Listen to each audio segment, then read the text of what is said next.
سو کافی باتیں تو شہباز کھوسہ صاحب کر چکے ہیں لیگل میٹرز کے اوپر، کیسز کے اوپر، اور علیمہ خان نے آپ کو خان صاحب کے پیغامات دے دیے اور ان کی اپڈیٹس دے دی، اور پرزنرز اور ان کی جو ریہیبلیٹیشن کا کام جاری ہے اس کے بارے میں بھی انہوں نے کافی کچھ بتا دیا۔ آئی تھنک کہ میں آپ کو ایز اے پرزنر تھوڑا سا آج اپنے پرسنل ایکسپیرینس کے بارے میں بات کروں گی کہ میرے لیے یہ جرنی کیا تھی اور میرے ساتھ کیا ہوا۔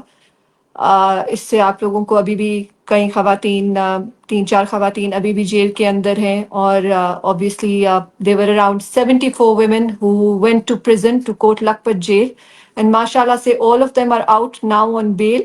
اور لیکن ابھی بھی ہم لوگ سارے جیل ٹرائلز کا سامنا کر رہے ہیں۔ بٹ میں آپ کو تھوڑا سا اپنے پرسنل ایکسپیرینسز کے بارے میں آج بتاؤں گی۔ میں نے کچھ لکھا ہوا تھا اینڈ آئی تھنک کیونکہ اب we have sort of shortage of time, so I will rather than speaking sort of extempore I will just read it out to you. I would like to thank you for inviting me to speak today, first and foremost. I am Khadija Shah, a Pakistani and American dual citizen. I have built a life in my motherland, Pakistan, and I am an entrepreneur. I own and head 2 fashion brands and have represented Pakistan globally. My grandfather was the former Chief of Army Staff, and my father, Salman Shah, has served as the Finance Minister of the country. I have always taken my civic role seriously and spoken up on various issues affecting our country and the well-being of our people. On May 9th, I participated in the protest against Imran Khan's arrest, the subversion of our constitution, and the derailment of democracy as an ordinary citizen of Pakistan. Over the next few days, I started receiving phone calls that I was in danger and should leave home. I was shocked and in disbelief. I had done nothing illegal. Why was I in danger? There was news of raids on the houses of people who had attended the protest, and my name was on a list. I had to leave home with my daughter. A few days later, armed men raided my parents' house in Kant and abducted my father, husband, and my brother. My father, who had a history of service to the country, is a diabetic and needs his medicine in the early hours. He was not allowed the courtesy of even taking his medication. My husband was beaten. He was tasered and his eardrum was permanently damaged. They had come to get me. My sister sent me a video of the raid and asked me to leave my friend's house immediately. They had our drivers and our household staff. It was only a matter of time before they would get to me. I left my 5-year-old daughter sleeping. I would see her face again after 2 months. The next few days, I went from house to house, whoever would be kind enough to give me refuge. I stayed in empty homes and took public transport. Our family was scattered all over the city, communicating with each other without revealing locations. I was completely alone. After a week, we decided that I would surrender myself to the authorities. My face was being flashed all over media as a PTI leader and the mastermind of the May 9th protest. A narrative was being drummed up, painting me as an absconder on the run. False news of my arrest would be broken, placing me at locations I had never been to. I would see all this on TV and social media. Certain journalists were tasked to spread the same narrative on social media, and certain accounts were calling for my rape by the police and skinning me alive. It was the most terrifying thing to see about yourself, and it was being done without an iota of proof being given against me. They wrote and said whatever they wanted to pin on me with such conviction, and no one questioned where the proof was. This was my first personal experience of complete lawlessness that had engulfed our country and would swallow it up in the months to come.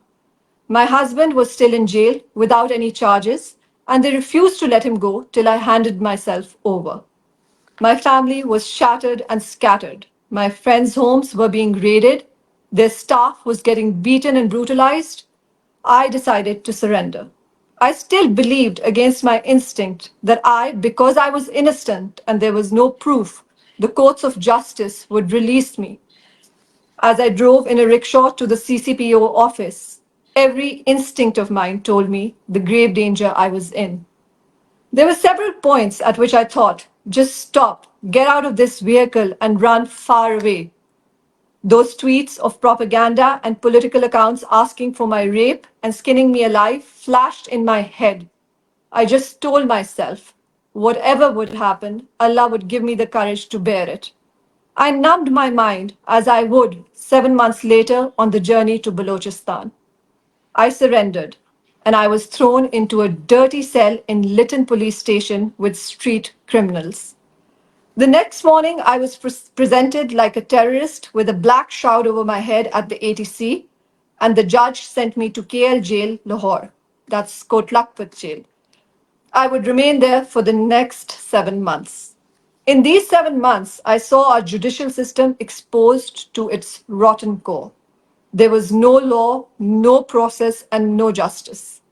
After hundreds of hearings, adjournment after adjournment, eventual denial of bails from the ATC, and 5 different cases leveled against me, I finally got bail from the High Court, and I was subsequently detained under an NPO. An NPO is an archaic colonial times ordinance which was used against the local populations to restrict them from demanding independence. As my NPO neared its completion, I was whisked off to Balochistan through the back door of Kotlakpat jail, as my family waited at the High Court for my release after 7 long months of imprisonment.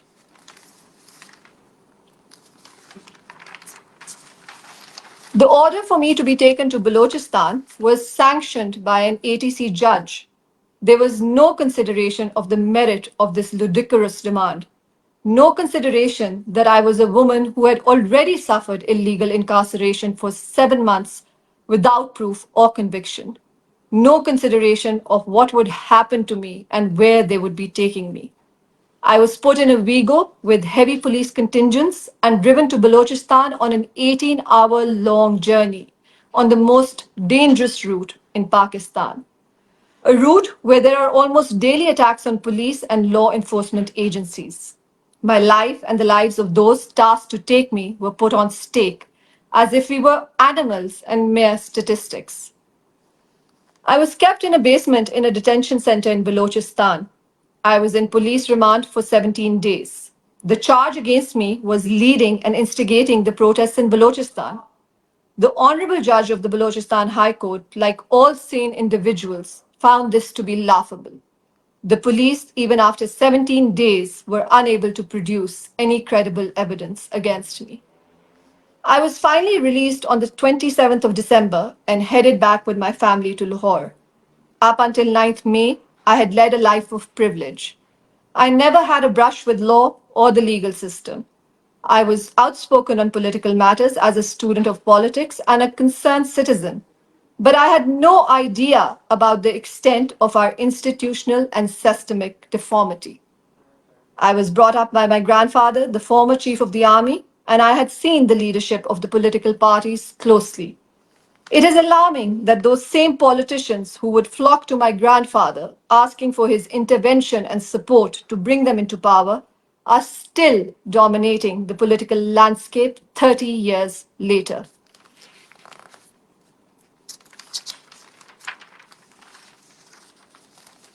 My grandfather would be shocked by their demands and repeat vehemently, the army has no role in politics. I grew up with a disdain for our politicians and their lack of concern for the ordinary citizen and selfish pursuit of self-interest and power. I never voted till Imran Khan's party, the Pakistan Tehreek-e-Insaf, emerged on the political landscape. Like millions of educated Pakistanis, having had enough of Pakistan's stagnation and the lack of opportunity and progress, I flocked to the PTI.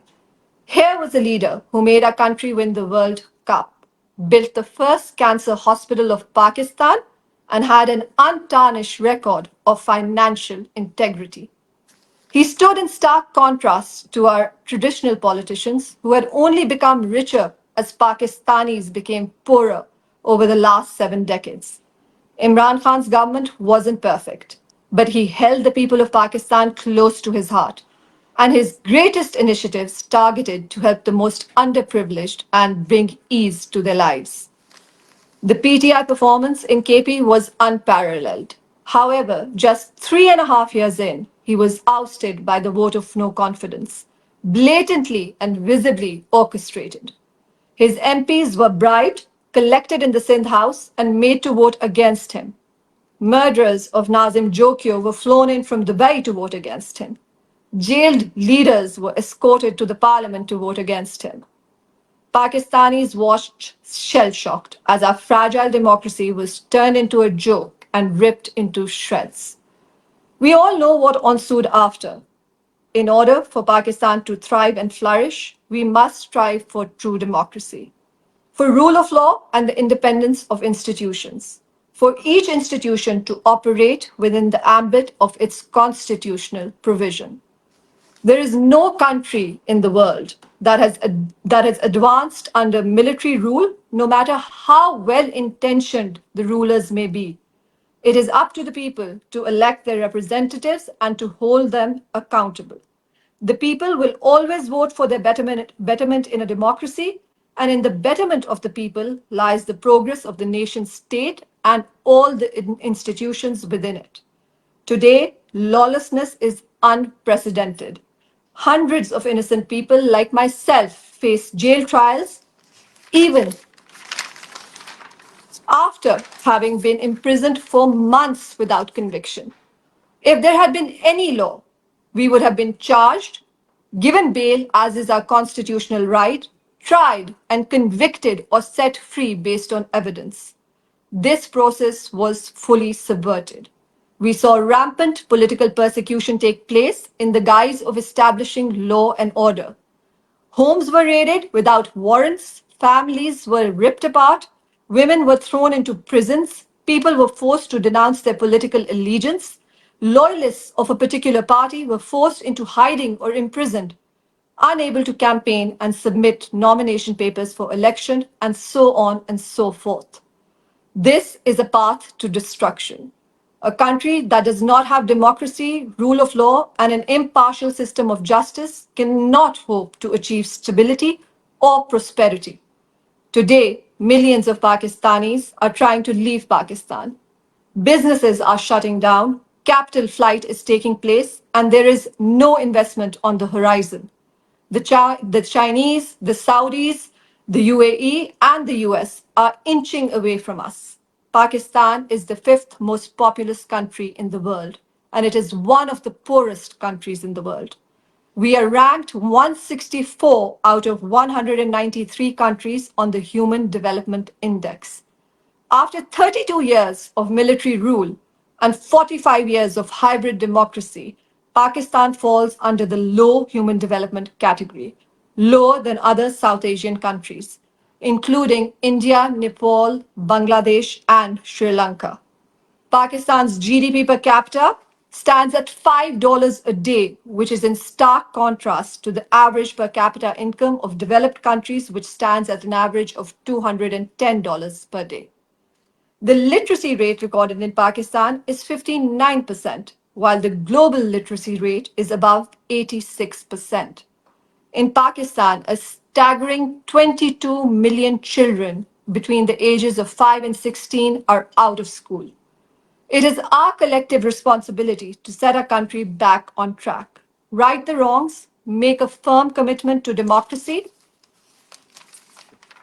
rule of law, and say absolutely not to the desires of the elites who want to usurp the right to rule and plunder our national resources for personal gain and interest. Even as I have suffered unimaginably and been put through immense pain, I harbor no desire for revenge against anyone. I would never want to see any woman politician go through what I and other PTI women supporters have suffered. I would want no politician, no matter what his party or affiliation,